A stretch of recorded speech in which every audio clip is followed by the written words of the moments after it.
Bagaimana mungkin dahi yang rajin bersujud tega menghancurkan harapan tetangganya sendiri? Hanya karena selembar daun mangga yang jatuh di lantai marmernya, Bu Haji nekat merampas satu-satunya sumber rizki Pak Ahmad. Namun, ia tak sadar bahwa setiap ayunan gergaji itu sedang meruntuhkan istananya sendiri.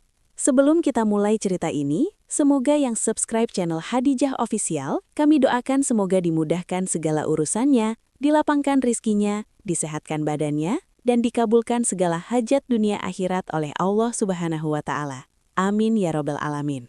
Sekarang, mari kita mulai ceritanya.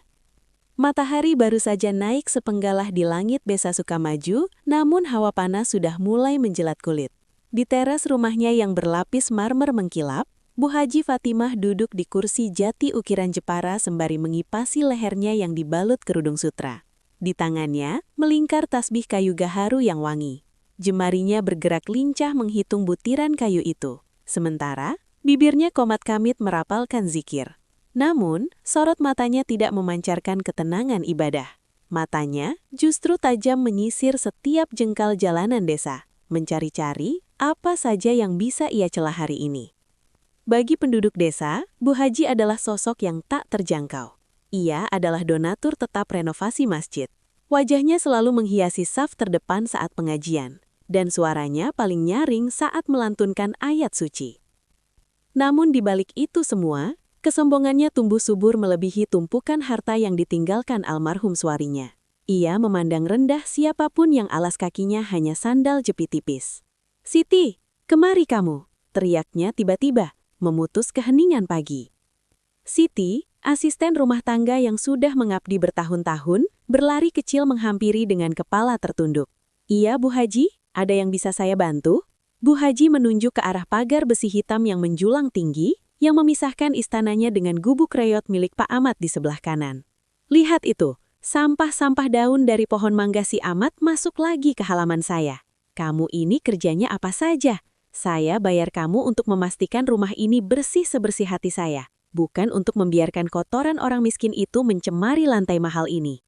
"Maaf Bu Haji, tadi subuh sudah saya sapu, tapi anginnya kencang sekali jadi daunnya jatuh lagi," jawab Siti gemetar.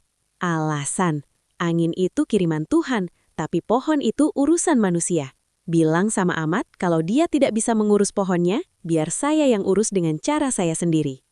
Tepat saat itu, Pak Ahmad melintas di depan pagar rumah Bu Haji. Ia memikul 2 keranjang bambu kosong, hendak menuju pasar untuk mencari sisa-sisa pekerjaan. Tubuhnya kurus, kulitnya legam terbakar matahari. Namun guratan wajahnya menyiratkan keikhlasan yang dalam. Mendengar namanya disebut dengan nada tinggi, ia berhenti dan melepaskan capingnya. "Selamat pagi Bu Haji, maaf kalau daun pohon saya mengotori halaman Ibu. Nanti sepulang saya kerja akan saya rapikan lagi ranting-rantingnya," ucap Pak Ahmad dengan nada bicara yang sangat santun, nyaris berbisik karena rasa sungkan. Bu Haji berdiri, melangkah mendekati pagar dengan dagu terangkat tinggi seolah sedang menatap serangga yang menjijikkan. "Nanti, kamu selalu bilang nanti Ahmad, kamu pikir saya ini punya waktu untuk menunggu sampahmu dibersihkan? Kamu itu orang susah, harusnya tahu diri. Jangan menambah beban hidup orang lain dengan pohonmu yang tidak seberapa itu. Rumahmu itu sudah kumuh, jangan buat rumah saya ikut-ikutan jadi sarang kuman." "Astagfirullah Bu Haji, kata-kata Ibu pedih sekali." Suara Pak Ahmad bergetar, tangannya mencengkram erat pinggiran keranjang bambunya. "Saya memang miskin harta, tapi saya tidak pernah berniat jahat pada Ibu. Pohon itu tidak tahu apa-apa. Ia hanya tumbuh ke arah matahari." "Halah, jangan berlagak alim di depan saya. Saya ini haji. Saya lebih tahu soal dosa daripada kamu yang jarang terlihat di masjid kalau bukan waktu pembagian zakat," bentak Bu Haji, sembari mengibaskan tangannya, mengisyaratkan agar Pak Ahmad segera pergi. "Pergi sana, kerjakan urusanmu yang tidak jelas itu. Dan ingat, jika besok saya masih melihat ada 1 lembar daun pun di teras saya, jangan salahkan saya kalau pohon itu jadi kayu bakar." Pak Ahmad hanya bisa mengelus dada. Ia kembali memikul keranjangnya dengan langkah yang terasa lebih berat daripada sebelumnya. Di belakangnya, Bu Haji kembali duduk di kursinya melanjutkan zikirnya dengan bibir yang masih menyunggingkan senyum kemenangan. Baginya, melabrak tetangga yang miskin adalah bentuk ketegasan dalam menjaga kemurnian rumahnya. Ia tak sadar, di atas sana, Langit seolah meredup menyaksikan kesombongan yang terbungkus rapi dalam jubah agama. Angin siang itu berembus membawa aroma tanah kering yang dipanggang terik matahari. Di samping gubuknya yang mulai miring, Pak Ahmad berdiri menatap pohon mangga mana lagi yang rimbun itu. Pohon itu adalah raksasa hijau di tengah gersangnya hidupnya. Daun-daunnya yang lebat memberikan keteduhan yang tak bisa diberikan oleh atap rumbia rumahnya yang bocor. Di dahan-dahannya yang meliuk, ribuan bunga kecil mulai berguguran, digantikan oleh pentil-pentil buah yang hijau dan menjanjikan. Sabar ya nak, sebentar lagi mangganya tua. Kalau sudah dipetik, bakal langsung ke sekolahmu. Bisik Pak Ahmad pelan, seolah bicara pada pohon itu. Namun matanya menatap ke arah Laras, putrinya yang duduk di amben bambu sambil memegang buku tulis yang sudah penuh coretan. Laras mendongak. Matanya yang jernih tampak redup. "Bapak, tadi Bu Guru tanya lagi soal uang ujian. Laras malu, Pak. Teman-teman bilang kalau tidak bayar, Laras tidak boleh ikut tes bulan depan." Hati Pak Ahmad bagai disayat sembilu. Ia mendekat, mengusap kepala putrinya dengan telapak tangan yang kasar dan pecah-pecah. "Jangan dengarkan mereka. Lihat pohon itu, Laras. Tahun ini dia berbuah sangat lebat, jauh lebih banyak dari tahun lalu. Gusti Allah tidak tidur, Dia titipkan rizki kita di dahan-dahan itu. Bapak akan jaga pohon ini baik-baik sampai matang." Namun kecemasan tak bisa hilang begitu saja. Setiap kali Pak Ahmad memandang ke arah pagar tembok tinggi milik Bu Haji, dadanya terasa sesak. Ia melihat beberapa dahan besar memang tumbuh melampaui batas pagar, menjuntai angkuh di atas halaman marmer tetangganya yang kaya itu. Ia tahu, di balik tembok itu, ada mata yang selalu mengintai dengan kebencian. "Kenapa Bu Haji begitu benci pada pohon kita, Pak? Padahal dulu waktu Laras kecil, almarhum Pak Haji sering duduk di sini, makan mangga bersama Bapak," tanya Laras polos. Pak Ahmad menghela nafas panjang, mencoba mencari kata-kata yang tidak menyakiti hati anaknya. Orang bisa berubah, Laras. Kadang harta dan kedudukan membuat jarak yang lebih jauh daripada pagar tembok itu sendiri. Bu Haji merasa pohon kita ini pengganggu, seolah-olah kemiskinan kita bisa menular lewat daun yang jatuh ke tanahnya. Tiba-tiba, suara nyaring terdengar dari balik pagar. Bukan suara orang, melainkan bunyi serak-serak sapu lidi yang dihentakkan dengan kasar ke lantai marmer. Disusul suara gerutu yang sengaja dikeraskan agar terdengar ke sebelah. "Dasar, pohon pembawa sial, mengotori rumah orang saja kerjanya. Harusnya ditebang saja sampai akarnya supaya tahu rasa." Suara Bu Haji melengking, penuh dengan racun penghinaan. Laras mencengkeram lengan baju bapaknya. Ketakutan, Pak Ahmad hanya bisa terdiam, mematung di bawah naungan pohon kesayangannya. Ia tidak berani membalas. Baginya, melawan Bu Haji sama saja dengan memancing badai yang lebih besar. Ia hanya ingin kedamaian, ingin pohon ini tetap berdiri sampai hari panen tiba. "Sudah, masuk ke dalam, Laras. Kerjakan tugasmu." Sepeninggal Laras ke dalam rumah, Pak Ahmad mengambil sebilah bambu panjang. Dengan tangan gemetar, ia mencoba mengikat beberapa ranting yang menjuntai ke arah rumah Bu Haji agar sedikit menjauh dari pagar. Ia berusaha sekuat tenaga menunjukkan itikat baiknya. Namun dahan itu keras dan kaku, seolah enggan untuk tunduk pada ketakutan pemiliknya. Sambil bekerja, keringat dingin membasahi punggungnya. Ada firasat buruk yang merayap di benaknya. Di matanya, buah-buah mangga yang masih kecil itu bukan sekedar makanan, melainkan lembaran uang sekolah, seragam baru Laras, dan beras untuk penyambung nyawa. "Tolong ya Allah, biarkan pohon ini tetap berdiri. Hanya ini yang hamba punya untuk masa depan anak hamba," rintihnya dalam hati. Ia tak menyadari, dari balik jendela kaca nako yang gelap, sepasang mata tajam milik Bu Haji terus mengawasi setiap gerakannya dengan bibir yang mencebir. Bagi wanita itu, setiap gerakan Pak Ahmad di bawah pohon adalah sebuah penghinaan terhadap kekuasaannya di desa itu. Perselisihan ini bukan lagi soal sampah daun, melainkan soal siapa yang lebih berhak berdiri tegak di tanah Sukamaju. Malam itu langit desa Sukamaju tidak berbintang. Mendung tebal menggantung rendah, membawa hawa lembab yang menyesakan dada. Pak Ahmad gelisah di atas balai-balai bambunya yang berderit setiap kali ia bergeser posisi. Di luar, suara daun-daun mangga yang saling bergesekan ditiup angin kencang terdengar seperti bisikan-bisikan rahasia yang mencekam. Wus! Angin lesus mendadak menghantam dinding papan rumahnya yang berlubang. Pak Ahmad bangkit, menyalakan pelita minyak yang apinya menari-mari di tiup draf udara. Ia melongok dari celah jendela. Di bawah temaram cahaya kilat yang sesekali membelah langit, ia melihat dahan besar pohon mangganya meliuk-liuk hebat. Seolah-olah tangan raksasa sedang menarik dahan itu untuk sujud ke arah halaman rumah Bu Haji. Astagfirullah, kuatkan akarnya ya Allah, gumam Pak Ahmad dengan bibir gemetar. Ia tahu benar, jika dahan itu patah dan menimpa pagar mewah atau lebih buruk lagi, pot-pot bunga porselin koleksi Bu Haji, maka kiamat kecil akan terjadi di depan pintu rumahnya. Namun, alam punya kehendak sendiri. Bunyi krak yang tajam terdengar di antara deru angin. Bukan patah sepenuhnya, melainkan dahan itu merunduk permanen, kini ujungnya yang penuh dengan tentil mangga yang mulai membesar itu bersandar pasrah di atas pagar besi hitam Bu Haji. Pagi harinya, suasana desa yang biasanya tenang mendadak pecah oleh pekikan yang memekakkan telinga. Ahmad, keluar kamu, manusia tidak tahu diuntung. Suara Bu Haji menggelegar, lebih keras dari biasanya. Pak Ahmad yang baru saja hendak menyeduh teh tubruk segera berlari keluar tanpa alas kaki. Di depan pagar, ia melihat Bu Haji berdiri dengan tangan berkacak pinggang. Wajahnya yang biasanya tertutup bedak tebal, kini memerah padam, urat-urat di lehernya menegang. Lihat ini, lihat! Bu Haji menunjuk dahan mangga yang kini benar-benar menjajah wilayahnya. Kamu sengaja ya? Kamu sengaja membiarkan dahan busuk ini menyentuh pagar saya supaya kamu punya alasan untuk mengintip rumah saya?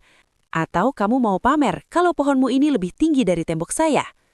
Demi Allah Bu Haji, itu karena angin kencang semalam. Saya sudah mencoba mengikatnya kemarin, tapi dahan itu terlalu kuat. Jawab Pak Ahmad, suaranya parau karena kurang tidur. Bu Haji meludah ke tanah tepat di depan ujung kaki Pak Ahmad. Halah, alasan klasik orang miskin. Malas kerja, bisanya cuma menyalahkan alam. Kamu lihat tidak, gara-gara rantingmu ini kotoran burung jadi berserakan di ubin saya. Belum lagi ulat-ulatnya. Kamu mau tanggung jawab kalau cucu saya nanti gatal-gatal karena pohon haram ini. Haram Bu Haji, itu pohon pemberian alam, buahnya halal. Diam kamu, potong Bu Haji dengan telunjuk yang nyaris mengenai hidung Pak Ahmad. Di tanah saya, segala sesuatu yang tidak saya izinkan adalah haram, termasuk bayangan pohonmu yang menutup sinar matahari di jemuran saya. Ini sudah keterlaluan, ranting ini sudah masuk ke kedaulatan saya. Kamu tahu hukum tidak? Pak Ahmad menelan ludah yang terasa pahit. Saya mohon maaf Bu Haji, beri saya waktu sampai sore, saya akan cari pinjaman tangga yang lebih panjang untuk memangkasnya sendiri. Saya mohon, jangan diapa-apakan dulu pohon itu. Bu Haji menyeringai, sebuah senyum yang tidak sampai ke mata melainkan penuh dengan kelicikan. Oh, jadi sekarang kamu yang mengatur saya, di rumah saya sendiri? Kamu pikir saya sudi menunggu sore, sementara setiap detiknya daunmu mengotori lantai saya? Tiba-tiba, Bu Haji meraih sebuah galah bambu panjang yang ujungnya dipasangi sabit tajam, alat yang biasanya digunakan untuk memetik buah.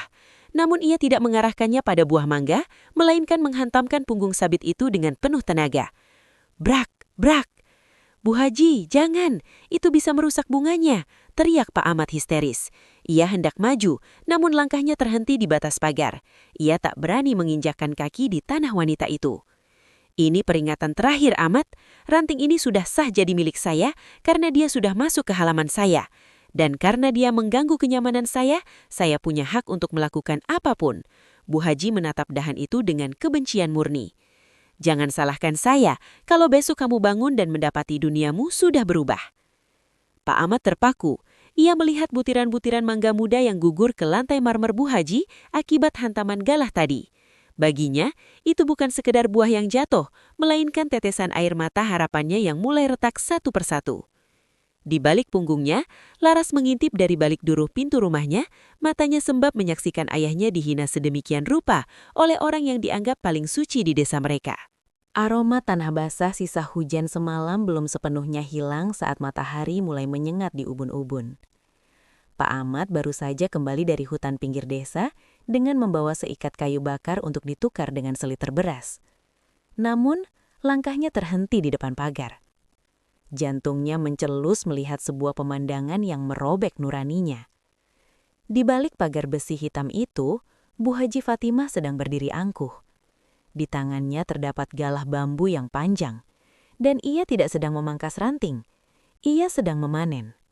Satu demi satu, mangga-mangga yang masih mengkal, yang sebagian besar dahannya menjuntai ke halaman Bu Haji, dijatuhkan dengan kasar ke atas ubin marmernya. "Bu Haji, apa yang Ibu lakukan?" seru Pak Ahmad. Suaranya parau menahan tangis. Ia meletakkan kayu bakarnya begitu saja di tanah. Bu Haji menoleh pelan, menyunggingkan senyum tipis yang penuh kemenangan. Ia memungut sebutir mangga mana lagi yang cukup besar, lalu menimbangnya di telapak tangan yang terhias cincin emas bermata berlian. "Oh, kamu sudah pulang, Ahmad. Baguslah. Saya sedang mengambil upeti atas ketidaknyamanan yang saya derita selama berhari-hari karena pohonmu ini." "Tapi Bu, itu mangga pesanan orang pasar. Saya sudah janji akan menjualnya minggu depan untuk biaya ujian Laras. Ibu tidak bisa mengambilnya begitu saja." Pak Ahmad mendekat ke pagar. Tangannya mencengkeram besi dingin itu hingga buku-buku jarinya memutih. "Tidak bisa." Bu Haji tertawa renyah. Tawa yang terdengar sangat garing dan menyakitkan telinga. "Dengar ya Ahmad, dalam hukum apapun, kalau ada dahan pohon yang masuk ke pekarangan orang lain, maka buahnya adalah hak pemilik tanah itu. Kamu harusnya bersyukur, saya tidak menagih biaya sewa udara karena dahanmu ini menghalangi angin masuk ke rumah saya." "Itu hukum manusia yang serakah, Bu Haji. Secara adab, itu tetap milik saya, karena akarnya ada di tanah saya." Suara Pak Ahmad mulai meninggi. Emosi yang selama ini ia pendam mulai merembes keluar. Bu Haji melangkah mendekat hingga wajahnya hanya berjarak beberapa senti dari besi pagar. Aroma parfum mahalnya menyeruak, kontras dengan bau keringat Pak Ahmad. "Bicara soal adab, kamu yang tidak punya adab, membiarkan sampahmu mengotori kesucian rumah orang yang setiap hari mendoakan keselamatan desa ini. Kamu pikir doa-doa saya gratis? Ini adalah bayarannya." Brak! Bu Haji menjatuhkan lagi satu dompol mangga muda ke lantai. Buah-buah itu pecah, mengeluarkan getah yang bening namun lengket. "Jangan, Bu, saya mohon. Ambil secukupnya saja kalau Ibu mau, tapi jangan semuanya. Laras butuh uang itu." Rintih Pak Ahmad. Kini ia nyaris berlutut di depan pagar. "Halah, jangan bawa-bawa anak untuk memelas. Kamu itu malas amat, makanya miskin. Kalau kamu rajin sholat dan sedekah seperti saya, rezekimu pasti lancar, tidak perlu mengemis lewat pohon mangga rongsokan ini," ucap Bu Haji sadis. Ia kemudian memanggil Siti. "Siti, bawa keranjang kemari. Masukkan semua mangga ini. Kita bagi-bagikan ke jamaah pengajian sore nanti. Bilang ini sedekah dari saya." Pak Ahmad tertegun. "Sedekah? Bagaimana mungkin seseorang merasa sedang bersedekah dengan hasil curian dari tetangganya sendiri yang kelaparan?" Air mata Pak Ahmad jatuh, membasahi debu di bawah kakinya. Ia melihat mangga-mangga itu, harapan sekolah anaknya, dimasukkan ke dalam keranjang plastik milik Bu Haji. "Ibu jahat," bisik Pak Ahmad lirih. Bu Haji yang hendak masuk ke dalam rumah tiba-tiba berhenti. Ia menoleh dengan tatapan yang sangat tajam. "Apa kamu bilang? Jahat? Saya ini haji. Saya sudah 2 kali ke tanah suci. Kamu itu cuma debu di bawah kaki saya. Ingat ya Ahmad, kalau kamu masih berisik soal mangga ini, saya akan pastikan pohon ini tidak akan pernah berbuah lagi di sini. Mengerti?" Bu Haji berlalu masuk ke dalam rumahnya yang megah, meninggalkan Pak Ahmad yang terpaku di depan pagar. Di balik jendela gubuknya, Laras menangis sesegukan, menutup mulutnya dengan tangan agar suaranya tidak terdengar. Harapan untuk ikut ujian seolah ikut hanyut bersama getah mangga yang mengering di ubin marmer tetangganya. Siang itu, desa Sukamaju seolah menahan napas.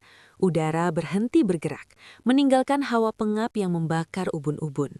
Pak Ahmad terpaksa meninggalkan rumah menuju desa seberang karena ada kabar lowongan kuli angkut di gudang beras. Dengan langkah berat dan hati yang masih perih akibat penjarahan mangganya tadi pagi, ia berpesan pada Laras untuk tetap di dalam rumah dan mengunci pintu. "Bapak pergi sebentar, Laras. Jangan keluar kalau tidak perlu. Jaga diri baik-baik," ucapnya sembari mengusap dahi putrinya yang nampak pucat.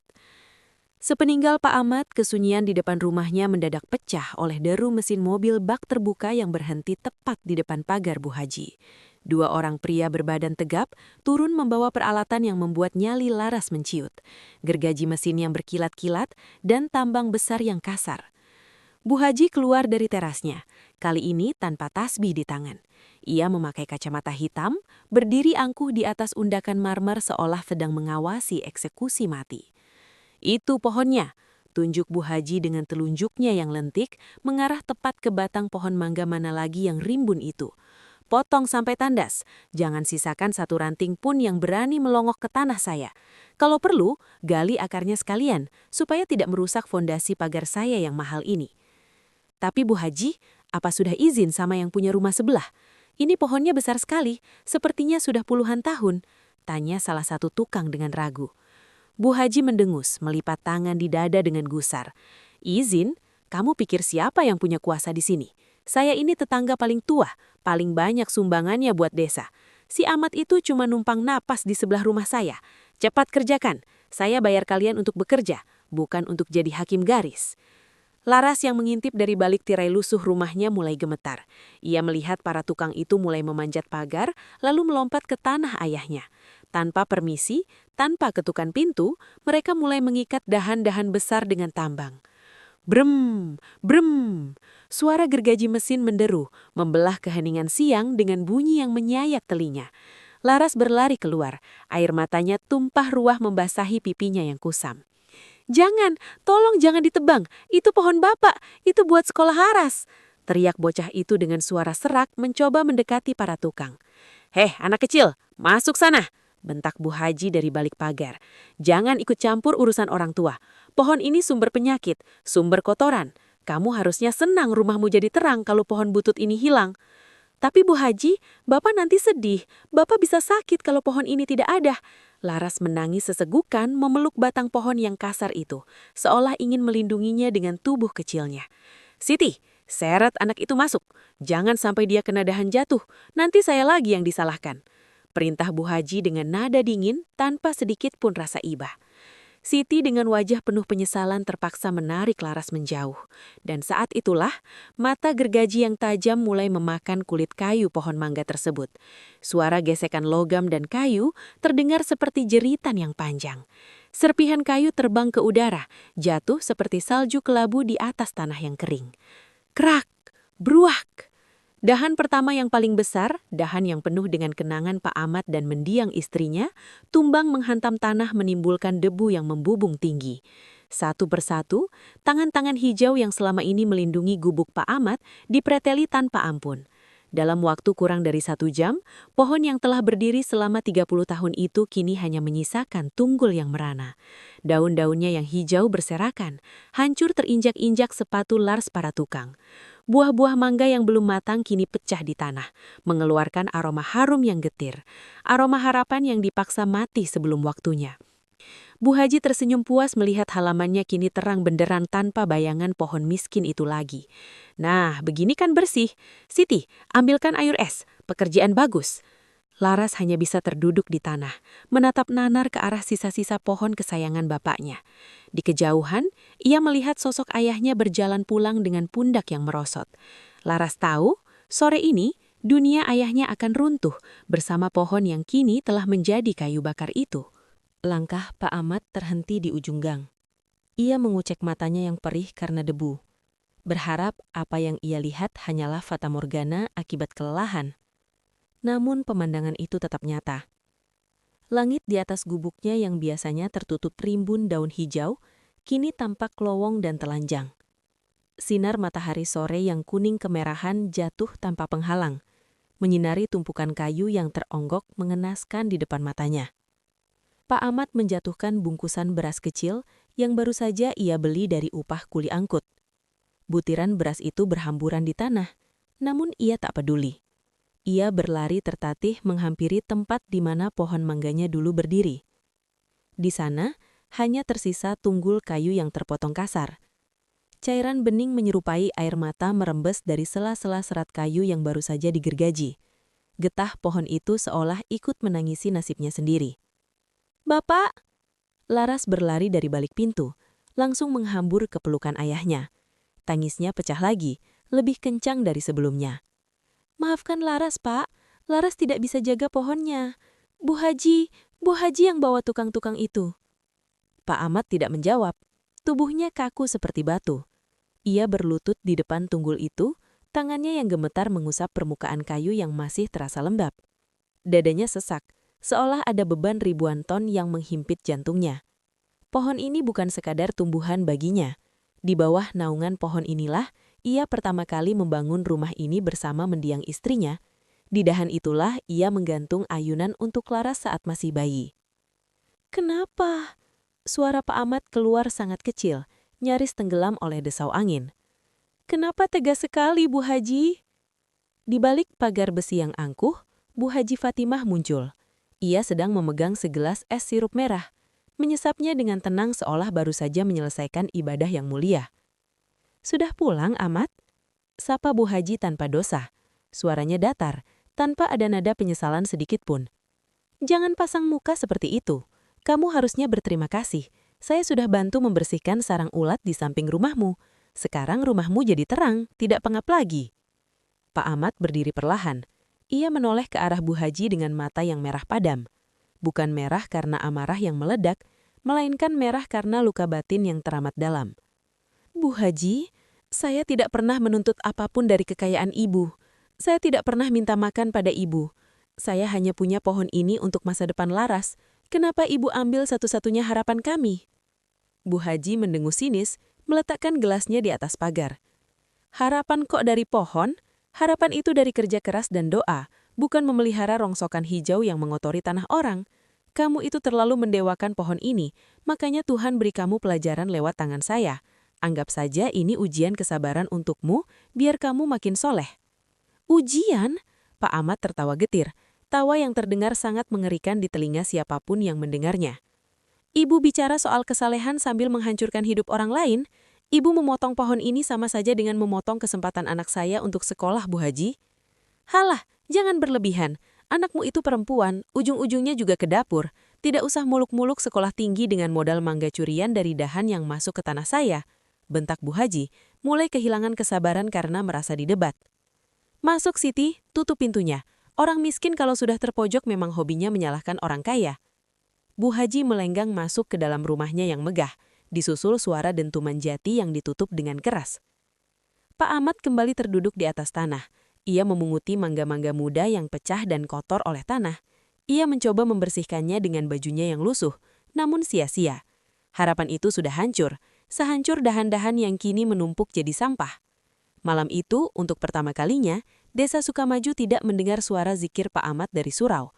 Ia hanya duduk diam di samping tunggul pohonnya, menengadah ke langit yang kini terasa sangat luas dan hampa. Di dalam kegelapan, ia berbisik lirih. "Gusti, Engkau maha melihat. Jika memang hamba yang salah, ampunilah hamba. Namun jika ini adalah kedoliman, hamba serahkan segalanya padamu." Tanpa disadari siapapun, angin malam itu berhembus sangat dingin, membawa firasat bahwa sesuatu yang besar akan segera terjadi di desa yang nampaknya tenang itu. 7 hari telah berlalu sejak suara gergaji itu berhenti menyiksa telinga. Namun bagi Bu Haji Fatimah, ketenangan yang ia idam-idamkan justru tak kunjung datang. Sebaliknya, rumahnya yang biasanya sejuk karena AC paling mahal di desa, kini terasa bagai tungku pembakaran. Tanpa rimbun pohon mangga Pak Ahmad yang selama ini memayungi sisi barat dinding rumahnya, sinar matahari sore menghantam langsung tembok marmernya, meresapkan hawa panas yang seolah menembus hingga ke tulang. "Siti, kenapa AC-nya tidak dingin? Kamu belum panggil tukang servis ya?" teriak Bu Haji sembari mengibas-ngibaskan daster sutranya yang basah oleh keringat. "Sudah 2 kali dipanggil, Bu Haji. Katanya tidak ada yang rusak, mesinnya normal," jawab Siti dari dapur dengan suara gemetar. Ia sendiri merasa aneh. Udara di dalam rumah itu terasa berat dan menyesakan, seolah oksigen enggan singgah di sana. Kegelisahan Bu Haji tidak berhenti di situ. Toko kelontong barokah miliknya yang berada di depan rumah, toko terbesar yang biasanya dikerumuni warga, mendadak sepi seperti kuburan. Satu persatu pelanggannya mulai menghilang. Awalnya ia mengira warga desa sedang kesulitan uang. Namun hatinya mencelos saat melihat dari balik jendela. Warga lebih memilih mengantri di warung kecil milik Mak Sumi yang letaknya lebih jauh. "Dasar orang-orang tidak tahu diuntung, padahal mereka sering saya beri pinjaman," gerutunya. Puncaknya terjadi pada suatu malam yang sangat sunyi. Bu Haji sedang duduk di ruang tengah, menghitung uang hasil penjualan yang merosot tajam. Tiba-tiba, ia mendengar suara krak, krak, krak yang sangat halus dari arah bawah lantai. Ia menunduk. Di bawah cahaya lampu kristal yang mewah, ia melihat sesuatu yang mustahil. Lantai marmer yang ia bangga-banggakan, yang dulu ia klaim sebagai wilayah suci yang tak boleh dikotori daun, mulai menampakkan garis-garis rambut. Retakan itu merayap pelan, bermula dari arah tembok yang berbatasan langsung dengan tempat pohon mangga Pak Ahmad dulu berdiri. "Siti, kemari, lihat ini!" Pekiknya histeris. Siti berlari datang. Wajahnya pucat pasi saat melihat retakan itu melebar di depan matanya sendiri. "Astagfirullah, Bu Haji, ini seperti ada sesuatu yang mendorong dari bawah." "Jangan bicara sembarangan, pasti tukang bangunan dulu kerjanya tidak becus," bentak Bu Haji meski dalam hatinya ia mulai merasa ketakutan yang belum pernah ia rasakan sebelumnya. Malam itu Bu Haji tidak bisa memejamkan mata. Setiap kali ia mencoba tidur, ia seolah mendengar suara tangisan laras yang menyayat hati, bercampur dengan bunyi gesekan gergaji mesin yang menderu di dalam kepalanya. Dan setiap kali angin berembus, ia mencium aroma mangga ranum yang sangat kuat. Aroma yang seharusnya tidak ada, karena semua mangganya sudah ia bagi-bagikan dalam kondisi mentah dan busuk di tangan jamaah. Ia bangkit dari tempat tidur, berjalan menuju jendela yang menghadap ke arah gubuk Pak Ahmad. Di sana, di bawah remang cahaya bulan, ia melihat Pak Ahmad sedang duduk bersila di atas tunggul pohon yang sudah mati itu. Pria itu diam, tidak bergerak, hanya menunduk dalam zikir yang panjang. Tiba-tiba, Bu Haji merasa tanah di bawah kakinya bergetar. Hanya sebentar, namun cukup untuk membuat gelas di atas mejanya beradu. Ting! "Hanya gempa kecil, ya hanya gempa kecil," bisiknya menghibur diri sendiri. Namun saat ia kembali menoleh ke lantai marmernya, retakan itu kini telah membentuk lubang kecil. Dari lubang itu, menyembul sebuah ujung akar yang hitam dan kering. Akar pohon mangga yang harusnya sudah mati, namun kini seolah bangkit kembali untuk menuntut ruang yang telah dirampas darinya. Bu Haji mundur selangkah. Nafasnya memburu, kesombongannya mulai goyah, berganti dengan perasaan ngeri bahwa alam, atau mungkin Tuhan, sedang mulai bicara padanya dengan cara yang tidak bisa ia bungkam dengan uang mautung status hajinya. Pagi itu, Desa Sukamaju dikejutkan oleh kedatangan sebuah mobil dinas berwarna putih dengan lambang Badan Pertanahan yang berhenti tepat di depan rumah Bu Haji. Kehadiran petugas berseragam itu segera memancing perhatian warga. Mereka yang biasanya segan, kini berdiri bergerombol di pinggir jalan, berbisik-bisik sambil menunjuk-nunjuk pagar besi hitam yang angkuh itu. Bu Haji keluar dengan wajah gusar, kerudungnya dipasang terburu-buru. "Ada apa ini? Kenapa ada petugas ukur di depan rumah saya? Saya tidak sedang menjual tanah," bentaknya tanpa basa-basi. Seorang pria berkacamata dengan map di tangan melangkah maju. "Maaf Bu Haji, kami datang atas laporan validasi aset desa dan tindak lanjut dari sengketa batas lahan yang diajukan secara administratif. Berdasarkan peta rincik desa tahun 1980 yang baru saja didigitalisasi, ada ketidaksesuaian batas wilayah di sini." Jantung Bu Haji berdegup kencang. "Ketidaksesuaian apa? Ini tanah saya, sertifikatnya ada." "Sertifikat Ibu memang ada, tapi mari kita lihat fakta di lapangan," ucap petugas itu tenang. Ia menarik meteran baja dan mulai membentangkannya dari titik patok desa di ujung jalan. Pak Ahmad keluar dari gubuknya, masih dengan pakaian lusuhnya. Ia hanya berdiri diam, tidak bicara sepatah kata pun. Di tangannya, ia memegang sebuah bungkusan kain tua yang tampak sangat berharga. "Bu Haji," petugas itu memanggil setelah melakukan pengukuran selama 1 jam. "Setelah kami tarik garis lurus dari batas asli, ternyata pagar mewah Ibu ini telah memakan lahan tetangga sebelah sedalam 3 meter sepanjang batas tanah." Warga yang mendengar itu langsung riuh. Bu Haji pucat pasi, bibirnya bergetar. "Tidak mungkin, kalian pasti disuap oleh si Ahmad ini." "Bukan begitu, Bu," sela Pak Ahmad dengan suara rendah namun tegas. Ia membuka bungkusan kainnya, mengeluarkan sebuah surat segel lama yang sudah menguning. "Ini surat wasiat asli dari ayah saya, pemilik sah tanah ini sebelum Ibu membangun tembok. Ayah saya dulu mengizinkan almarhum suami Ibu membangun tembok karena alasan persaudaraan, tapi beliau berpesan agar tanah itu tidak pernah dipatenkan secara sepihak. Saya diam selama puluhan tahun, karena saya menghargai almarhum Pak Haji yang baik hati." Warga mulai bersorak kecil. Kebenaran yang selama ini terkubur di bawah marmer mewah itu kini mencuat ke permukaan. Jadi, petugas itu melanjutkan. Pohon mangga yang ibu tebang kemarin itu berdiri sepenuhnya di atas tanah Pak Ahmad. Dan lebih dari itu, hampir sepertiga bangunan teras dan garasi ibu berdiri di atas tanah yang secara hukum adalah milik Pak Ahmad. Ibu telah melakukan penyerobotan lahan dan perusakan aset milik orang lain. Bu Haji merasa dunianya berputar. Kesombongan yang ia bangun setinggi langit kini runtuh seketika oleh selembar kertas tua. Ia menoleh ke arah terasnya, melihat retakan marmer yang semakin lebar. Sekarang ia mengerti mengapa lantai itu pecah. Bukan hanya karena akar pohon, tapi karena bangunan itu sendiri berdiri di atas hak orang lain yang ia zolimi. Ahmad, kau... Bu Haji menunjuk dengan telunjuk yang gemetar, namun kata-katanya tertahan di tenggorokan. Saya tidak butuh ganti rugi uang, Bu Haji. Potong Pak Ahmad dengan mata menatap lurus ke arah Bu Haji dengan ketenangan yang mengerikan. Tapi karena ibu sudah menebang harapan anak saya, maka biarlah hukum alam dan hukum negara yang bicara. Saya hanya ingin hak saya kembali, agar tidak ada lagi yang bisa menghina kami di atas tanah kami sendiri. Petugas itu mencatat laporan terakhir. Bu Haji, kami beri waktu 1 minggu untuk mediasi. Jika tidak, pihak Pak Ahmad berhak meminta pembongkaran paksa atas bangunan yang melampaui batas. Bu Haji jatuh duduk di atas undakan marmernya. Air sirup yang ia minum kemarin terasa seperti empedu di lidahnya. Ia melihat warga desa menatapnya bukan lagi dengan rasa hormat, melainkan dengan pandangan jijik. Di mata mereka, ia bukan lagi seorang haji yang mulia, melainkan pencuri yang bersembunyi di balik jubah agama.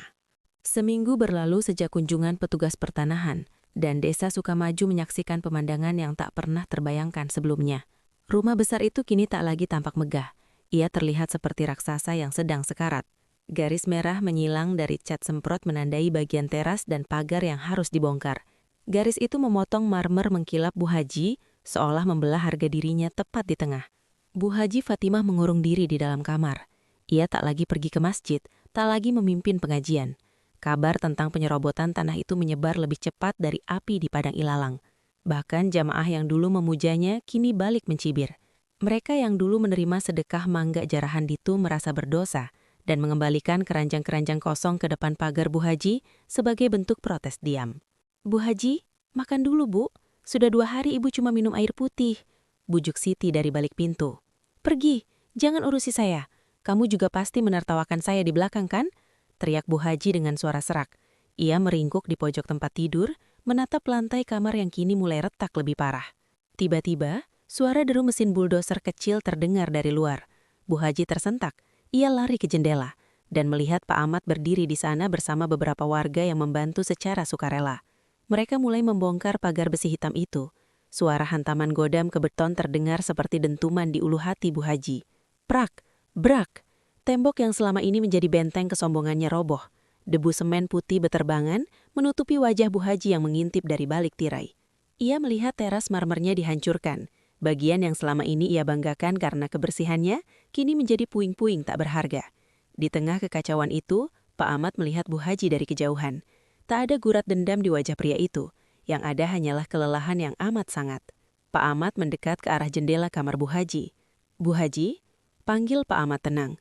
Bu Haji membuka jendela sedikit, wajahnya tampak kuyu, matanya cekung dan kerudungnya berantakan. Apalagi Ahmad, kamu sudah puas melihat rumah saya hancur? Kamu puas mempermalukan saya di depan seluruh desa. Bukan saya yang mempermalukan ibu. Ibu sendiri yang melakukannya. Sejak pertama kali ibu menganggap pohon itu lebih rendah dari ubin rumah ibu. Saya hanya mengambil kembali tanah tempat pohon itu dulu tumbuh. Tanah yang di atasnya ada hak laras. Halah, bicara saja kamu. Sekarang saya tidak punya apa-apa lagi. Toko saya bangkrut. Orang-orang meludahi nama saya. Tangis Bu Haji pecah, air matanya menghapus bedak tebal yang tersisa di pipinya. Ibu masih punya kesempatan untuk sujud yang sebenarnya. Sujud bukan untuk dilihat orang, tapi sujud untuk meminta maaf pada tanah yang ibu injak sewenang-wenang. Harta bisa dicari, Bu, tapi tetangga adalah saudara terdekat saat maut menjemput. Bu Haji terdiam. Ia melihat ke arah halaman Pak Ahmad. Di sana Laras sedang duduk di dekat bekas tunggul pohon langga yang sudah rata. Laras memegang sebuah bibit pohon kecil di dalam polybag hitam, bibit mangga baru yang diberikan oleh warga desa sebagai bentuk simpati.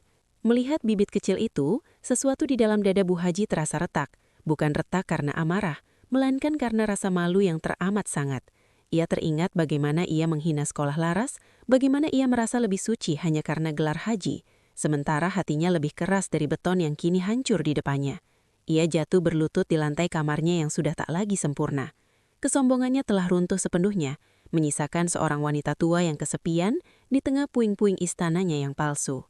Matahari siang itu bersinar sangat terik, seolah ingin mengupas habis sisa-sisa kepalsuan yang pernah ada di desa Sukamaju. Tidak ada lagi pagar tinggi yang membatasi. Yang ada kini hanyalah sebidang tanah lapang yang dipenuhi puing beton dan debu.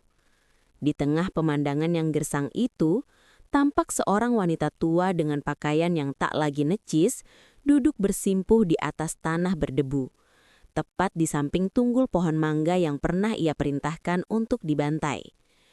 Bu Haji Fatimah tak lagi peduli pada daster sutranya yang kotor. Tangannya yang biasanya halus, kini gemetar saat meraba sisa kayu yang mati itu. Di hadapannya, Pak Ahmad dan Laras berdiri tertegun. Warga desa yang lewat pun berhenti, menyaksikan pemandangan yang mustahil. Sang penguasa desa sedang menundukkan kepala sedalam-dalamnya di depan orang yang paling ia hina. "Ahmad," suara Bu Haji parau, tertelan isak tangis yang tertahan. "Aku datang bukan untuk meminta tanahku kembali. Aku datang untuk meminta hatiku kembali." Pak Ahmad mendekat, lalu berjongkok di depan wanita itu. "Apa maksud ibu?" Bu Haji mendongak, matanya merah dan sembab. "Aku terlalu lama melihat ke langit sampai lupa kalau kakiku menginjak bumi. Aku merasa lebih suci karena gelarku, tapi ternyata aku lebih kotor dari daun kering yang kusemprot dengan air setiap pagi. Maafkan aku, Ahmad. Maafkan kesombonganku yang telah menghancurkan harapan Laras." Ia merogoh sakunya, mengeluarkan sebuah amplop tebal yang sudah kusam. Dengan tangan bergetar, ia menyodorkannya pada Pak Ahmad. "Ini bukan uang ganti rugi tanah. Ini uang dari hasil penjualan perhiasanku yang tersisa. Tolong, gunakan untuk sekolah Laras sampai tuntas. Jangan ditolak, Ahmad. Jika kamu menolaknya, aku tidak akan pernah bisa sujud dengan tenang seumur hidupku." Rintih Bu Haji. Pak Ahmad menatap amplop itu, lalu menatap Laras. Ia melihat putrinya mengangguk pelan dengan mata yang berkaca-kaca. Pak Ahmad menghela nafas panjang. Beban dendam yang sempat mengeras di hatinya seolah mencair seketika. "Saya maafkan, Bu Haji. Sejak pohon itu tumbang, saya sudah mencoba memaafkan. Karena kalau saya simpan benci, saya tidak ada bedanya dengan tembok tinggi yang dulu memisahkan kita," ucap Pak Ahmad tulus. Ia membantu Bu Haji berdiri, memapah tubuh tua yang kini terasa ringkih itu. Laras kemudian mendekat sambil membawa bibit mangga kecil yang ia pegang sejak pagi. "Bu Haji, maukah ibu membantu Laras menanam ini? Bapak bilang pohon yang baru harus ditanam oleh tangan yang sudah berdamai dengan masa lalu." Air mata Bu Haji jatuh membasahi bibit pohon itu. Dengan bantuan Pak Ahmad, ia menggali lubang tepat di samping tunggul lama. Mereka bertiga, sang korban dan sang pelaku yang kini bertaubat, bekerja sama di bawah langit yang sangat panas. Namun anehnya, bagi Bu Haji, panas itu tak lagi membakar. Ia justru merasa sejuk yang datang dari dalam dada yang telah bersih dari duri ego. Setelah pohon itu berdiri tegak, Bu Haji berdiri dan menatap rumahnya yang kini compang-camping tanpa teras mewah. Ia tersenyum getir. Ia telah kehilangan pagar, kehilangan marmer, dan kehilangan wibawa palsunya. Namun saat ia melihat warga desa mulai menyapa Pak Ahmad dan dirinya dengan anggukan ramah, ia tahu ia telah mendapatkan sesuatu yang jauh lebih mahal, kemanusiaan. Cerita di desa Sukamaju hari itu bukan lagi tentang kekayaan melawan kemiskinan, melainkan tentang bagaimana sebuah ranting yang menyeberang bisa meruntuhkan tembok kesombongan, dan bagaimana sebuah bibit kecil bisa menumbuhkan kembali persaudaraan yang telah lama mati.